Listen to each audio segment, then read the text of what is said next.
അല്ല, ആനന്ദ് എവിടെ? ബ്രോ എന്തോ തിരക്കുള്ള ജോലിയിലമ്മേ. ചോദിച്ചപ്പോ വിശപ്പില്ലെന്ന് പറഞ്ഞു. ജോലിയിൽ എന്തെങ്കിലും കൺഫ്യൂഷൻ ഉണ്ടെങ്കിൽ അത് സോൾവ് ചെയ്തിട്ടേ അവൻ വെള്ളം പോലും കുടിക്കുള്ളൂ. കല്യാണി മഹാറാണിക്ക് എന്താ ആന്റി ഒരു ഗൗരവഭാവം? മഹാറാണിക്കിട്ട് ഇന്നലൊരു കടന്നല് കുത്തി. ഇന്നാള് എനിക്കിട്ടൊരു കടന്നല് കൊത്തിയായിരുന്നു. നിന്നെ കണ്ട കടന്നലല്ല, കാട്ടുപോത്ത് വരെ ഓടി വന്ന് കുത്തും.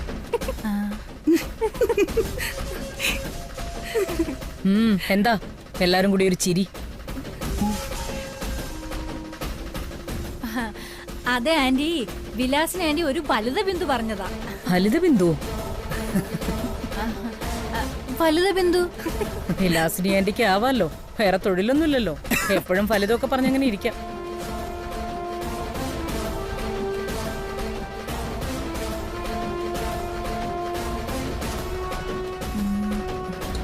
അരവിന്ദേട്ടാ, അതിങ്ങെടുത്ത് തരാവോ?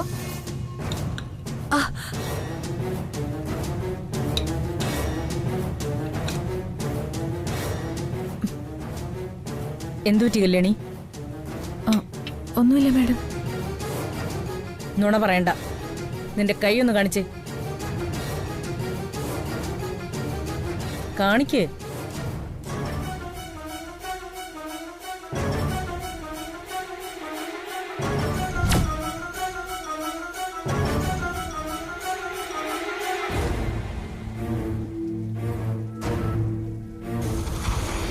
ഈ കൈക്ക് എന്ത് പറ്റിയതാ? അത് കൈയൊന്ന് പൊള്ളിയതാ മാഡം. എങ്ങനെ പൊള്ളി? അത് അടുക്കളയിൽ വെച്ച് ആഹാരം ഉണ്ടാക്കിയപ്പോ പൊള്ളിയതാ.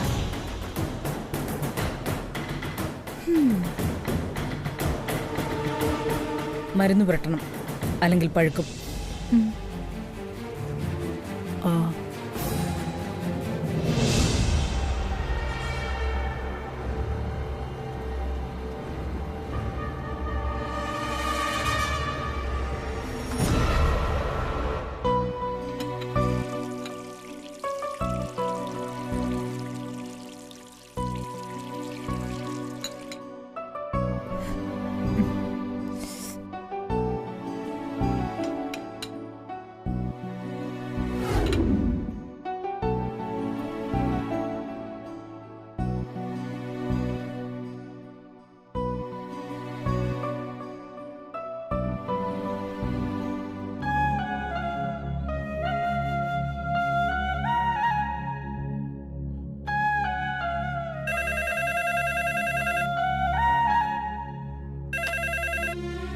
ഹലോ.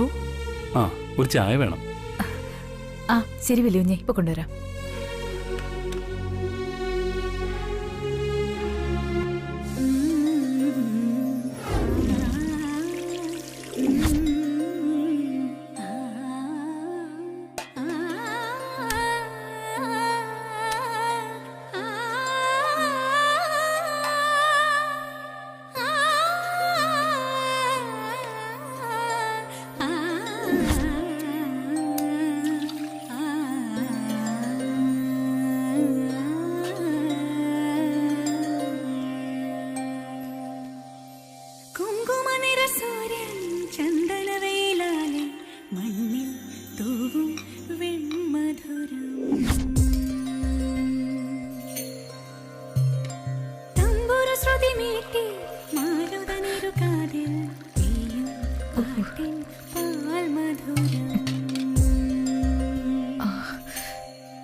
ഇതെന്ത് പറ്റിയതാ കിട്ടിയോളെ?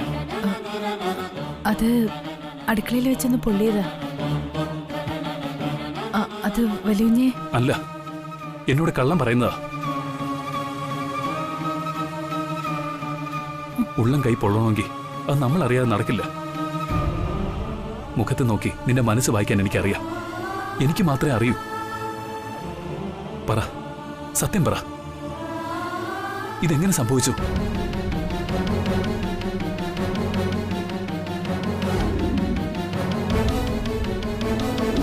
രാത്രി സഞ്ചാരവും കഴിഞ്ഞ് 3 മണിക്കാ തിരിച്ചു വന്നത്. ഈ കേട്ടത് നേരാണോ?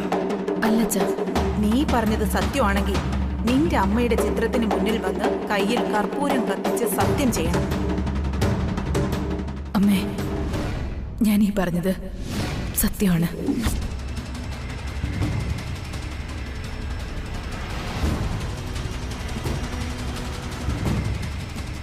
എന്തെല്ലാം സഹിക്കേണ്ടി വരുന്നു. എല്ലാം എനിക്ക് വേണ്ടിയാണെന്ന് ഓർക്കുമ്പോൾ സങ്കടമുണ്ട് കല്യാണി. അതൊന്നും സാരമില്ല വലിയ, നമുക്ക് വേണ്ടിയിട്ടല്ലേ. എന്ത് സഹിക്കാൻ ഞാൻ തയ്യാറാ. നോക്ക്, നീ എന്റേതായി കഴിഞ്ഞാൽ ഈ ജീവിതകാലത്ത് ഒരിക്കലും നിന്നെ ഞാൻ കരയിപ്പിക്കില്ല. സത്യം. ഈ കാറ്റു വന്നു കാതിൽ പറഞ്ഞു, നീ എന്നും ഇന്നും എന്റേതു മാത്രം. ഉരുകുമെൻ നിശ്വാസമായി ഉയിരിനെ ഉൾക്കിടുമോ, എൻ മൗനങ്ങൾ തേടും സംഗീതമേ. ഈ കണ്ണുകളിൽ നീയാണു ലോകം, ഈ കാതുകളിൽ നീയാണു രാഗം. ഉരുകുമെൻ നിശ്വാസമായി ഉയിരിനെ ഉൾക്കിടുമോ, എൻ മൗനങ്ങൾ തേടും സംഗീതമേ.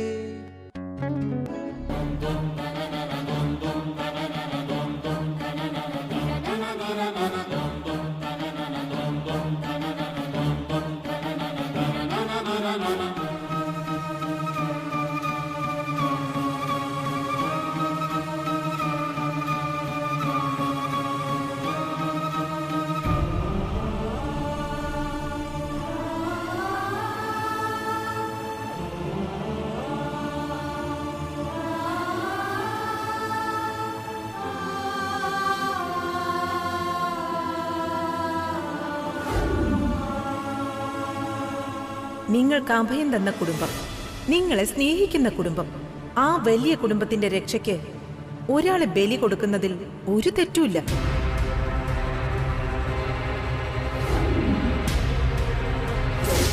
കല്യാണി മരിച്ചാലേ ഈ പ്രശ്നം തീരും, അല്ലെങ്കിൽ തൃച്ചംബരം ഒരു ശവപ്പറമ്പായി മാറും.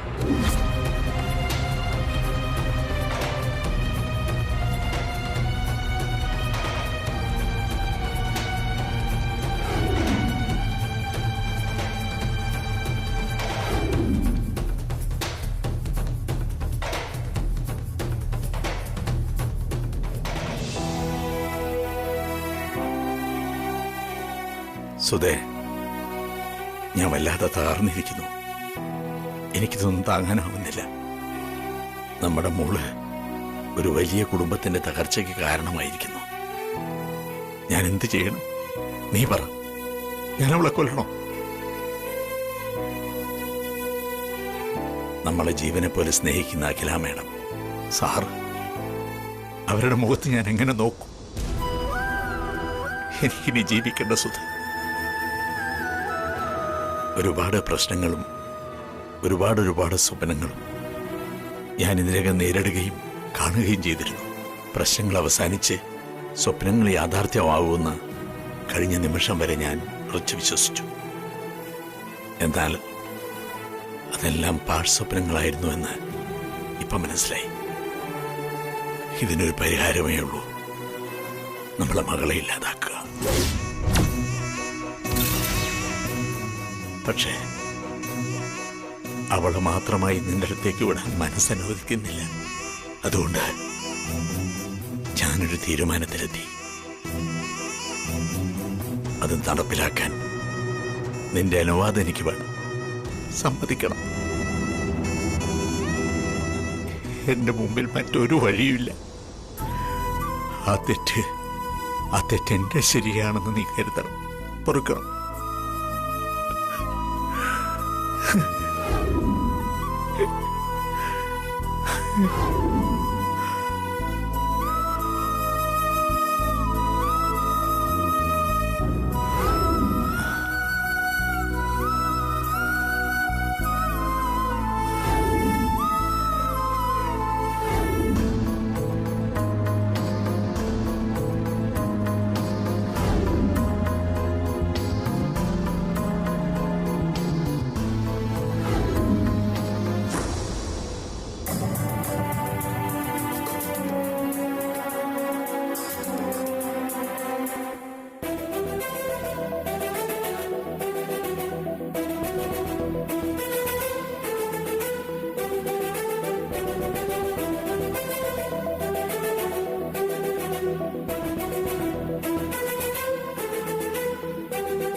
ആഹാരം കഴിച്ചു നീ?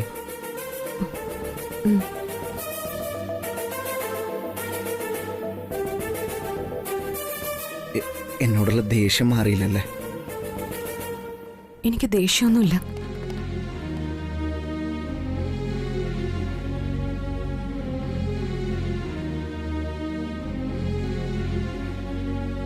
ദേഷ്യമില്ലാഞ്ഞിട്ടാണോ ഒന്ന് മുഖത്ത് പോലും നോക്കാതെ?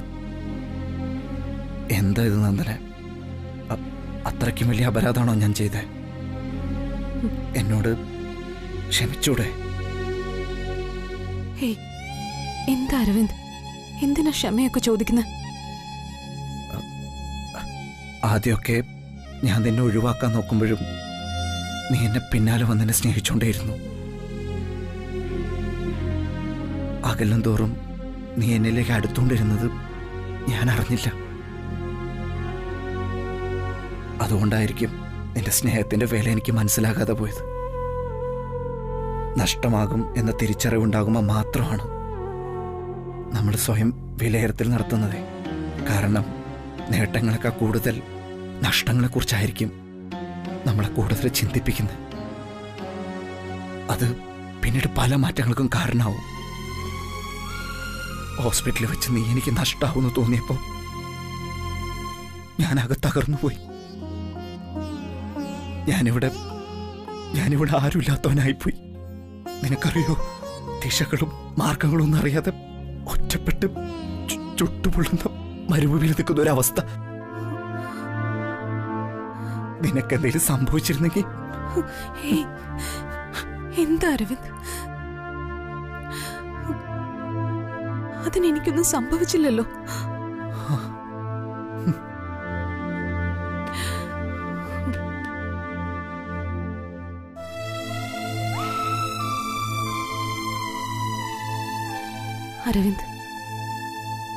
അരവിന്ദിന്റെ ഈ മനസ്സിനുള്ളിൽ ഈ നന്ദന മാത്രമേ ഉണ്ടാകാവൂ.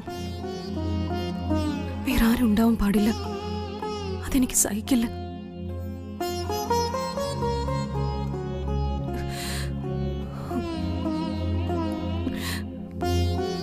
എനിക്ക് തെറ്റുപറ്റി അരവിന്ദ്. ഞാൻ അരവിന്ദിനെ മനസ്സിലാക്കാതെ വെറുതെ എടുത്തു ചാടി അബദ്ധം കാട്ടരുതായിരുന്നു. അതുകൊണ്ട് ഞാൻ ആ കുറ്റക്കാരി. ക്ഷമിക്കേണ്ടത് എന്നോട്. I am sorry. ആ സമയത്ത് കല്യാണി വന്നില്ലായിരുന്നെങ്കിൽ ഞാനിപ്പോ അരവിന്ദിന്റെ മുന്നിൽ ഇങ്ങനെ നിൽക്കില്ലായിരുന്നു. അത് നന്ദന, കല്യാണി നിന്നെ മാത്രമല്ല രക്ഷിച്ചത്, എന്റെ ജീവിതം, ഈ കുടുംബത്തിന്റെ അഭിമാനം. എനിക്ക് നിന്നെ മനസ്സിലാക്കാൻ ഇങ്ങനൊരു സംഭവം വേണ്ടി വന്നു എന്ന് പറഞ്ഞായിരിക്കും ശരി. നോക്ക്, നമുക്കിടയിൽ ഇനി വഴക്കും വെക്കാനൊന്നും വേണ്ട നന്ദന. അതെ, ഒരു വഴക്കം വേണ്ട. ഇഷ്ടങ്ങളും നഷ്ടങ്ങളും ഒരുമിച്ച് അനുഭവിക്കാം.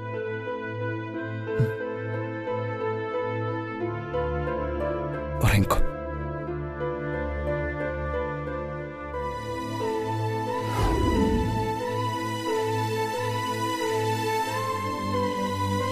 എന്ത് പറ്റി? ഉറങ്ങുന്നില്ലേ? ഇന്നെന്തോ ഉറക്കം വരുന്നില്ല. ഒരു പക്ഷേ സന്തോഷം കൊണ്ടായിരിക്കാം. നഷ്ടപ്പെട്ടു എന്ന് കരുതിയ ജീവിതം തിരിച്ചു കിട്ടിയതുകൊണ്ടാവാം. ആവാം. അങ്ങനെയെങ്കിൽ ഇന്ന് ഞാൻ ഓർക്കാം. വാ.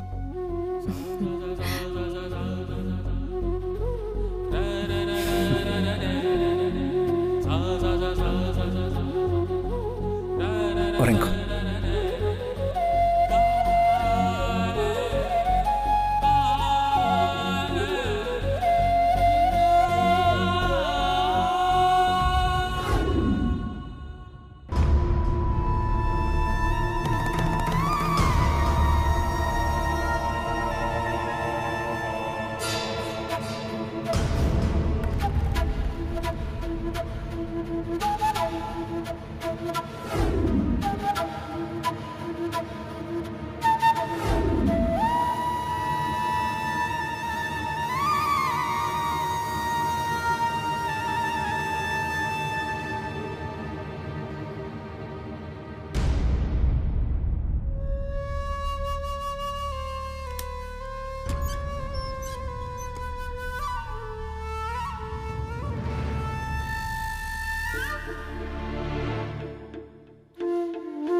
ഇത് വലിയ കുഞ്ഞിന്റെ ഷർട്ടാണല്ലോ.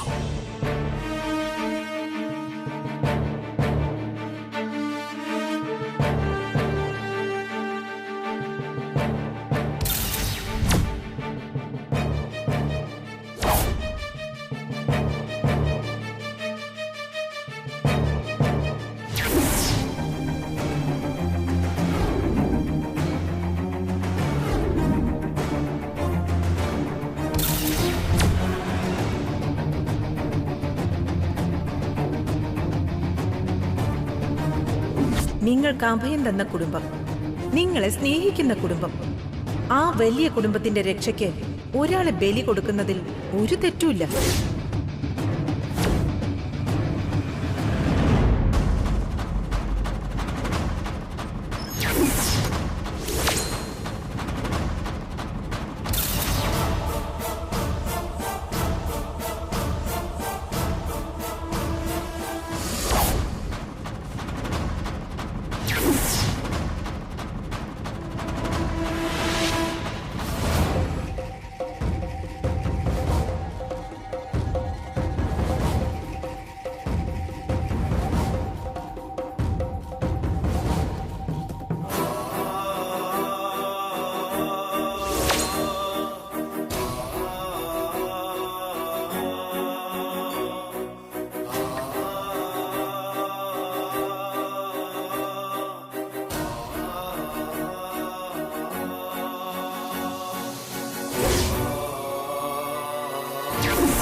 ഇവളെ ഇനി ജീവനോടെ ഇരിക്കാൻ പാടില്ല. അനിയൻ കൊണ്ട് സേവ്യറിന്റെ കൂടെ പോയതുകൊണ്ട് ഇത് തന്നെ പറ്റിയ അവസരം.